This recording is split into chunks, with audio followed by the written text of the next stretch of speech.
नमस्कार। इन 24 न्यूज के खास कार्यक्रम चुनावी संग्राम में आज हम मौजूद हैं 165 अंधेरी पश्चिम विधानसभा में। लगातार चुनावी संग्राम अब अपने चरम पर है क्योंकि 20 नवंबर को मतदान होने हैं और अब महज 5 दिन और चुनाव के 5 दिन हैं, लेकिन प्रचार के लिए अब 3 दिन बचे हैं।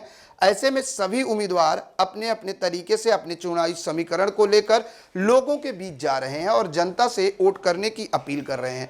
और हमारे साथ एक ऐसे उम्मीदवार हैं जिन्होंने इस क्षेत्र में बहुत पहले से काम किया है, लेकिन अगर बात करें तो उत्तर भारतीय विकास सेना से इस बार वो चुनावी मैदान में हैं।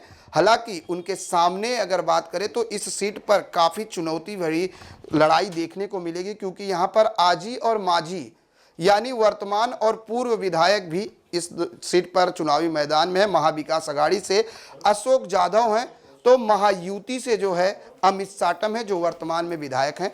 लेकिन चुनावी मुद्दे और बड़े बड़े चुनावी घोषणे वादे तो किए गए हैं, क्या उन वादों पर जनता मतदान करेगी?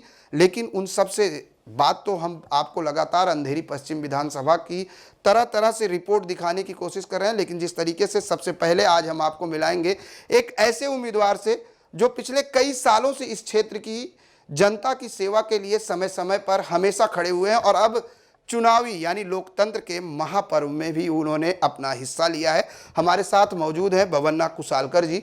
बबन्ना जी, सबसे पहले तो इन 24 न्यूज के चुनावी संग्राम में आपका स्वागत है।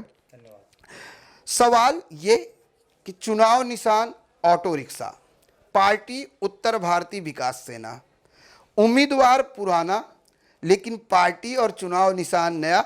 इस ऑटो रिक्शा के जरिए आप अंधेरी पश्चिम के गिलबर्ट हिल, सागर सिटी, जुहू गली की इन सकरी गलियों में कितनी तेज दौड़ लगा पा रहे हैं? देखिए सर, पहले तो मैं आपको बता दूं कि ये ऑटो रिक्शा जो है एक गरीबों की सवारी है, गली गली तक पहुंचाने वाली सवारी है ऑटो रिक्शा। मैं पिछले 30-35 साल से जो है राजकारण में हूँ, समाज सेवा कर रहा हूँ। मैं उत्तर भारतीय विकास सेना की तरफ से प्रत्याशी हूँ।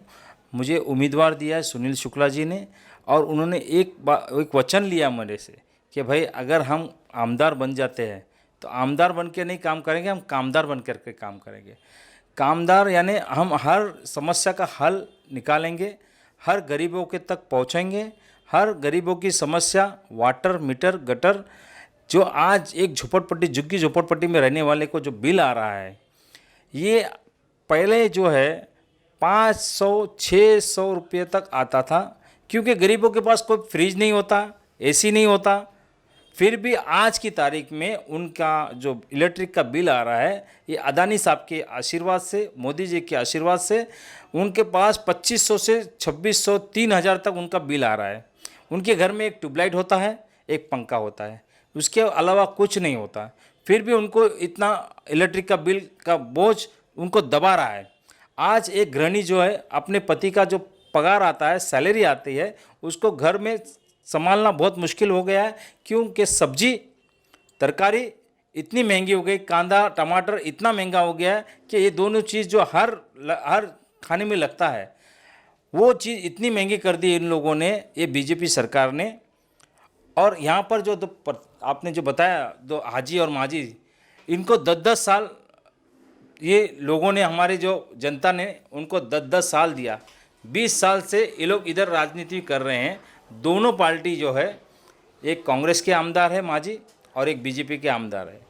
अभी आपने कुछ दिन पहले देखा होगा, दानवे साहब ने जो है लात मार के जो है अपने कार्यकर्ता को, अपने जनता को लात मारा।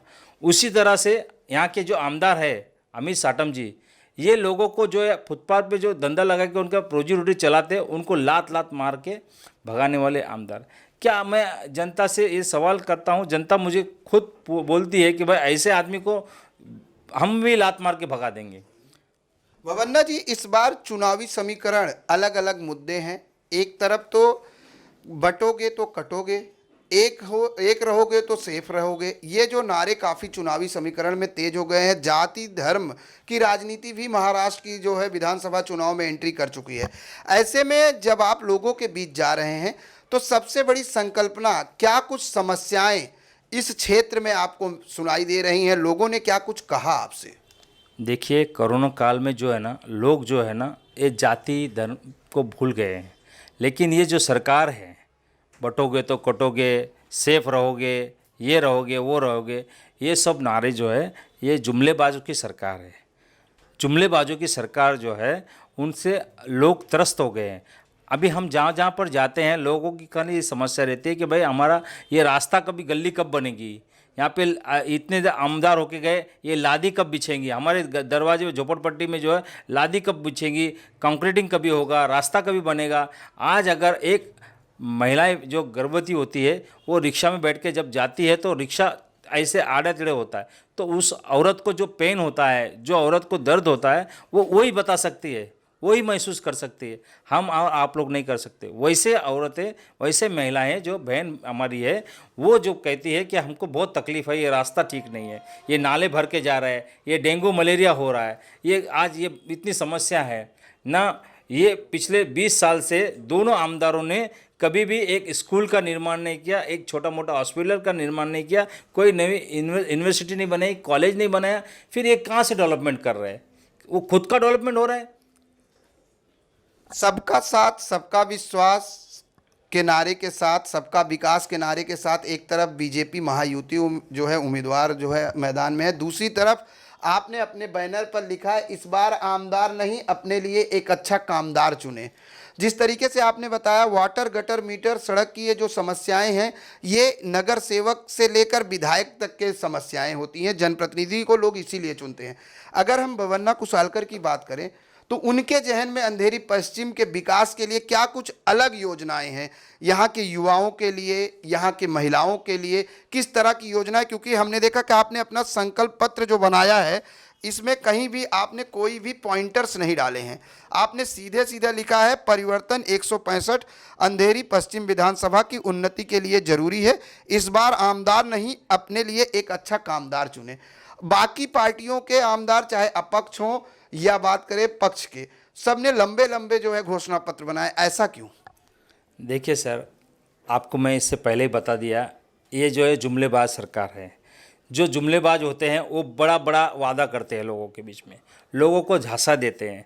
मैंने इतना ही कहा है कि परिवर्तन चाहिए। आज लोगों को क्या है, एक अच्छा चेहरा चाहिए जो भाई ये इलाके का स्वरूप बदली कर दे। आज हर जगह पे गटर बह रहा है बाहर से, ड्रेनेज लाइन बराबर से नहीं है, झोपड़पट्टी का विकास हुआ नहीं है। आज एक एसआरए की स्कीम हमारे ये पूर्ण क्षेत्र में 165 में इतने आमदार हो गए, दो बार, उन्होंने अभी तक एक भी ऐसे चाबी नहीं दिया कि भाई ये आपका रूम है, आप इस रूम में रहिए, जाके आपका झोपड़पट्टी पुनर्वसन हो गया है, ये आप चाबी लीजिए मेरे हाथों से और ये बांटिए। लेकिन मैं जब आमदार बनूंगा तो पहला प्रायोरिटी मेरी ये रहेगी, एजुकेशन, स्वास्थ्य, और हर झोपड़पट्टी वालों को जो है कम से कम बिजली का बिल आवे।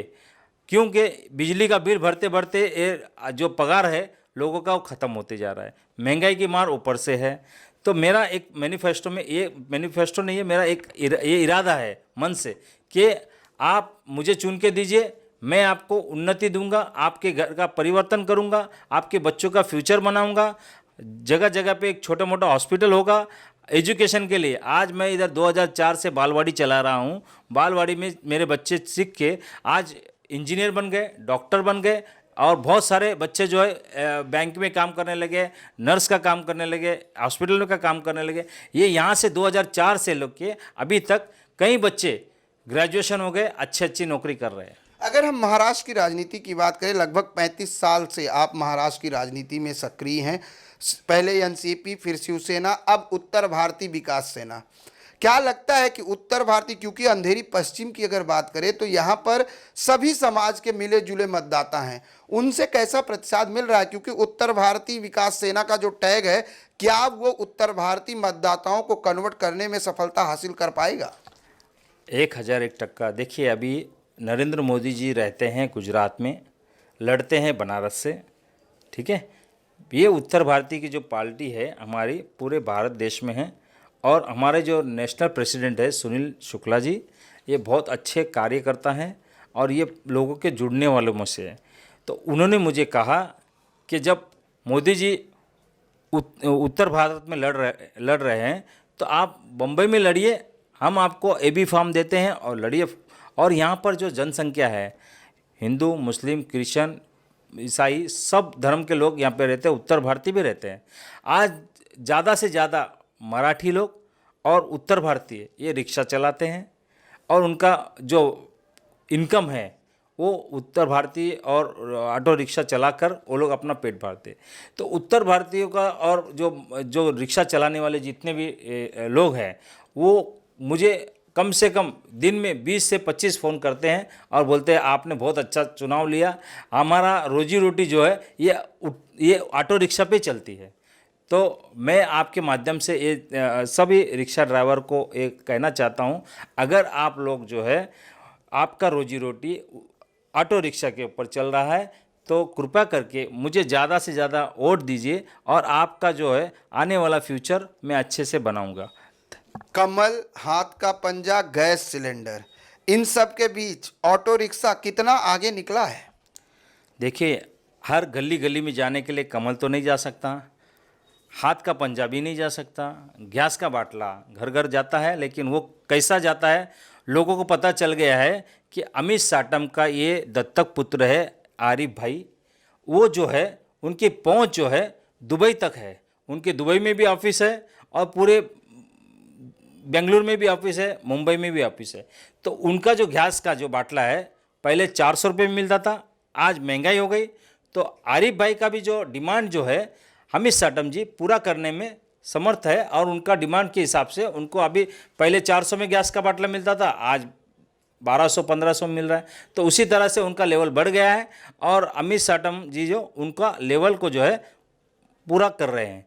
ये लोगों का कहना है। एक अंधेरी वेस्ट में एक लल्लूभाई पार्क करके एक स्थान है, वहाँ पे एक पारसी की होटल है, उस होटल में बैठ के ये दोनों अपने राजनीति का षड्यंत्र रचते हैं और लोगों को मिसगाइड करते हैं। क्यों कि आप जाकर बीजेपी के जो आमदार है वो बोलते हैं कि भाई जाओ माइनॉरिटी वोट तुम कब्जा करो ताकि मुझे जीत मिले, उसके लिए वो मैनेज हो जाते हैं। और ये सब जनता को मालूम पड़ गया है कि वो आरिफ शेख जो गैस का बाटला ये तो आने वाला बबन्ना कुशालकर जी, आने वाला विधानसभा चुनाव 20 नवंबर को सब कंफर्म हो जाएगा, कौन किसके लिए लड़ रहा है और किस करवट पे जो है यहाँ का चुनावी ऊंट बैठेगा। लेकिन अगर बबन्ना कुशालकर की बात करें तो अपनी जीत को लेकर कितना आश्वस्त हैं? मैं तो सर, हमारी जो जनता है उन्होंने मुझे वादा किया है कि भारी से भारी मतों से आपको जिताएंगे, और न भूतो न भविष्य इतना वोट मुझे मिलेगा, ये मैं निश्चित होकर उनके भरोसे पे मैं लड़ रहा हूँ। उनको पता है कि झोपड़पट्टी में रहने वाला बबन्ना कुशालकर ये हमारे लिए कुछ करेगा। जिस तरह से बड़े बड़े नेताओं की जनसभा रैलियां निकल रही हैं, बबन्ना कुशालकर की तरफ से किस तरह से मतदाताओं को आकर्षित करने के लिए, उनका ध्यान अपनी तरफ आकर्षित करने के लिए क्या कुछ नया चुनाव प्रचार अभियान किया गया? देखिए सर, मैं हर एक घर घर में जा रहा हूँ, हर एक घर घर के लोगों को मिल रहा हूँ, उनको मेरा निशानी बता रहा हूँ, और उन्होंने जो सवाल किया उसका जवाब दे रहा हूँ। वो मेरे जवाब से बहुत संतुष्ट है, और उनका सामने से कहना है कि आज तक हमारे घर तक एक पैम्पलेट लेके कोई आया ही नहीं, आप खुद उम्मीदवार आ रहे हैं तो हमें बहुत खुशी हो रही है। बहुत बहुत धन्यवाद हमसे बात करने के लिए। ये थे बबन्ना कुशालकर जी, जिन्होंने कहा कि इस बार हमने जनता से ये अपील की है कि आमदार नहीं कामदार चुनिए, ताकि आपकी जो मूलभूत सुविधाएं हैं, वाटर गटर मीटर, उसको और साथ ही लाइट बिल को लेकर जिस तरह से लगातार अपने पूरे इंटरव्यू में इनका साफ तौर से कहना था कि लोग महंगाई से त्रस्त है, तो इनकी पहली प्राथमिकता होगी लोगों का घर और महंगाई से कैसे निजात दिलाई जाए, उस पर ये काम करेंगे। लेकिन फिलहाल जब 20 नवंबर को मतदान होगा और 23 नवंबर को मतगणना होगी तो पता चलेगा कि अंधेरी पश्चिम विधानसभा सीट का जो सरताज होगा वो किसके सिर पर होगा। कैमरामैन FS पटेल के साथ प्रदीप शर्मा, IN24 न्यूज, मुंबई।